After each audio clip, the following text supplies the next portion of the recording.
is here with the top stories. Good to see you, Georgia. What have you got for us today? Okay, so we'll be taking a look at Guinea, where there's rather a large question mark over whether or not this weekend's elections will go ahead. Also, Senegal is preparing to receive Barack Obama on the first leg of his tour of Africa, and we'll be hearing about the UN's deployment of a huge force of peacekeepers to Mali. But first up, officially, Guinea Conakry should be gearing up for parliamentary elections this weekend. But the poll, set for June 30th, will in all likelihood be postponed once more. It's been set back several times over the past 2 years as the country tries to move on from decades of dictatorship, coups and political violence. Now, a recent police attack on opposition leader Sebha Diallo, an alleged attack in his home, prompted all opposition parties to pull out of UN mediated talks with President Alpha Conde's government. In the current conditions, the opposition says it will not take part in the elections. Well, Mr. Sidya Touré is a former Guinean Prime Minister and the leader of opposition party, the Union of Republican Forces. He joins us here at France 24. Thanks very much for coming in to speak to us. Now, the country's in a bit of a political mess. The elections still haven't officially been cancelled, but there is no way that they're going to be going ahead, is there? Yeah, I see so, like you. But this decision to have election in 30th of June is the only decision of the president. Nothing has been done to do so. So I think it'll be postponed for 2 or 3 months.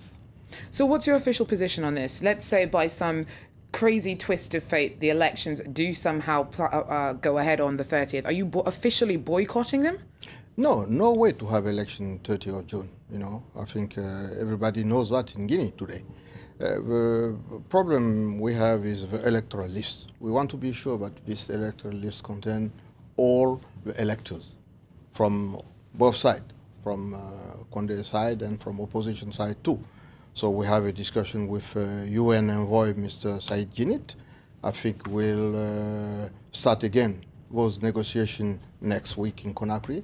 I'm going back Sunday, and I think in 2 months we'll have a real election if things continue to go on the same way. So the opposition pulled out of negotiations following that attack on the home of Sebha Diallo. For you, does that have any echoes of the violence that was visited against opposition protesters back in 2009?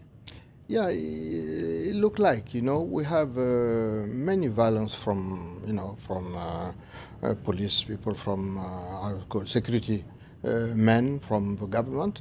And during those 2 years, we lost, I think, 50 people was killed during the rallies in town. And this time we have this kind of people coming from, I don't know where, really. We was working with a policemen. And we have been attacked during this, we're just going to justice court, you know, and we're afraid that if things go like that, we can have problem during the, you know, the campaign. So this is why we asked to the Special Envoy of United Nations to be sure that we'll have security for leaders in the country before negotiate again. And who do you blame for the violence that the opposition says that it suffered in the run-up to elections? Yeah, he blamed for, and he's trying with... No, who do you blame? We blame the government. We blame the government, you know, because nobody have tear gases, only the government have these kind of things, you know. So we know what violence are coming from, and we want to avoid from that. This is why we want to be sure that we'll have the security for a campaign. Now, there's also seen an escalation in ethnic tensions between the Mlinke and Pole ahead of polls. That's not going to change whenever the polls are held. How do you plan on tackling this? This is a very big question in Guinea, and this is why myself has stopped, you know, those rally, those you know, manifestation in town, because I saw that we have ethnic tension in the country, and I decided to stop everything during this period, because I'm not directly concerned, because I'm not member of those two ethnic groups with fighting each other. So it's a big problem in our country, and we really have to work on this to be sure that we'll have security in Guinea, because it can spread. Guinean problem cannot be extricated from the situation of you know, Mano River and West Africa. Right, thank you very much, Mr. Sidya Touré, former Guinean Prime Minister, there with us. Thank you. It was my pleasure. Okay, in other news, Senegal is preparing to welcome US President Barack Obama, who's due to arrive there tomorrow on the first leg of his African tour. Now, Dakar was a hive of activity on Wednesday. Washington's keen to strengthen ties with Senegal. Last year, Macky Sall won the presidential election and seating Abdoulaye Wade, who'd run the country for 12 years. Since then, the US has praised Senegal as an example of good governance. After Senegal, Obama is due to head on to South Africa before wrapping up the trip in Tanzania. Now, for the first time in 7 years, Nigeria has carried out capital sentences and executed 4 prisoners in southern Edo State. The prisoners were convicted of either armed robbery or murder, and the sentences were carried out on Monday. Amnesty International slammed the return of the death penalty to Nigeria. Authorities say that all the men had been on death row for a long period, but did not explain why they chose to apply the death penalty now after such a lengthy delay. Now, Libyan authorities face a tough task in trying to police the thousands of kilometres of the country's borders. In many ways, it's a losing battle, and every day between dozens and hundreds of foreigners enter the country illegally. Some come to find work in the hope of moving on to Europe, but many don't make it. Our correspondents have been to the southern city of Sebha, where many illegal immigrants have been arrested. A familiar sight in Libya's southern city of Sebha. Migrant workers sitting on street corners, tools displayed, touting for work. A car stops and they rush to offer their services, competing on prices. Most of these men spend weeks on the roadside, having illegally crossed from neighbouring countries, taking advantage of Libya's open borders and desperately looking for work. 19-year-old Salah arrived from Burkina Faso in 2012 and has been surviving on odd jobs. It's really hard to find work here. Sometimes I'm paid, but sometimes they steal my money. Each day he takes out his tools in the hope of finding work, which often pays no more than 15 euros a day.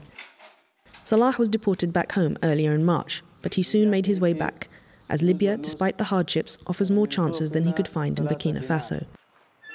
Each year, thousands of illegal immigrants cross over Libya's unchecked borders. Those from neighbouring Niger and Chad tend to remain in Libya, trying to make money before returning home. However, for Salah and his friend Amadou from further afar, their plan is to continue on to Europe. If I find money, I can go to Europe to look for a job. If there were jobs in my country, I'd stay there, but there aren't any. Illegal migration is a growing concern for the Libyan authorities. Amnesty International reports that Libya has in the past year expelled 25,000 illegal migrants. However, with the border still not secure, it's unclear how many still make the daily crossing and remain. Now, the UN Security Council has given a green light for the deployment of a new peacekeeping force to Mali. On Tuesday, members unanimously decided that the mission will go ahead as planned and start moving in on July 1st. Now, the deployment of the 12,600-member force, known as Minusma, had been subject to a review of the situation on the ground in Mali. The country's gearing up towards elections next month, but is still tackling the fallout from a jihadist invasion that was only turned around with the help of French forces earlier this year. Well, for more on this, we've got France 24 Nathan King, who is in New York for us. Nathan, how crucial is this to Mali's hopes of restoring stability? Well, Minusma, of course, is going to be crucial indeed. It's the first real global effort to go in, and there had been a question mark about whether this deployment would happen by July 1st, and it won't be a full deployment, by the way. 12,600 troops will not just suddenly appear. In fact, they probably won't be at full strength till the end of the year, but it is an important first step. But Hervé Latsous, the French head of UN peacekeeping, said they are lacking a lot of equipment, helicopters, telecommunications equipment. They need intelligence, they need special forces, lots of things that countries have not yet committed to. They do, of course, have the French force, which will remain a little bit there, although they are drawing out, and they will be on the sidelines to carry out anti-terrorism organisation and what's being called peace enforcement if things don't go according to plan. So there is that backup as well, but the force is by no means at full strength yet with the July 1st deadline approaching. But still, I mean, the ultimate number of 12,600 means this is going to be one of the biggest peacekeeping missions ever of the UN.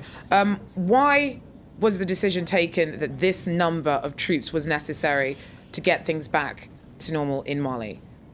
Yeah, it's the third largest peacekeeping operation under the UN. They felt they needed a robust force, and also remember it's going to have a dual function, if you like.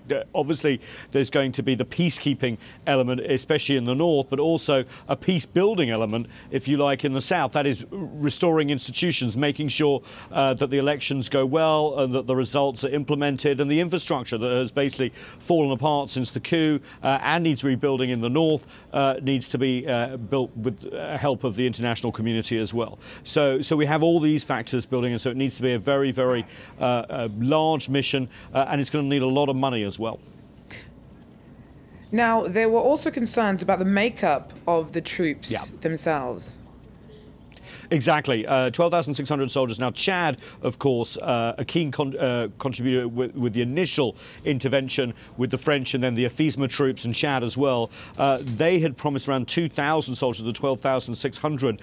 But unfortunately for them and for the UN, they're actually on a list of contributing child soldiers or having child soldiers in their armed forces. Of course, you're not allowed to deploy child soldiers in UN peacekeeping operations. So they've had some sort of workaround where the head of peacekeeping is going to make sure that every Chadian troop is basically monitored and also checked before they go in. They'll have special training as well as that. But it was thought, because of Chad's problems with child soldiers, it actually cost them the leadership of the UN peacekeeping mission, which of course went to Rwandan. Right, thanks very much. Nathan King there, keeping an eye on things for us in New York. And that pretty much wraps up African News for today. But we do have a Twitter account that is currently being set up. So if anyone has any feedback or ideas or feelings about any of the stories that came out today, please do get in touch. It's #AfricanNews. Great stuff. Thank you very much indeed, Georgia Calvin-Smith there with the African News. Well, all that remains for me to say now is thanks very much for watching. We'll be back at the same time tomorrow. Do stay with us. Mark Owen will be with you next. Thanks very much.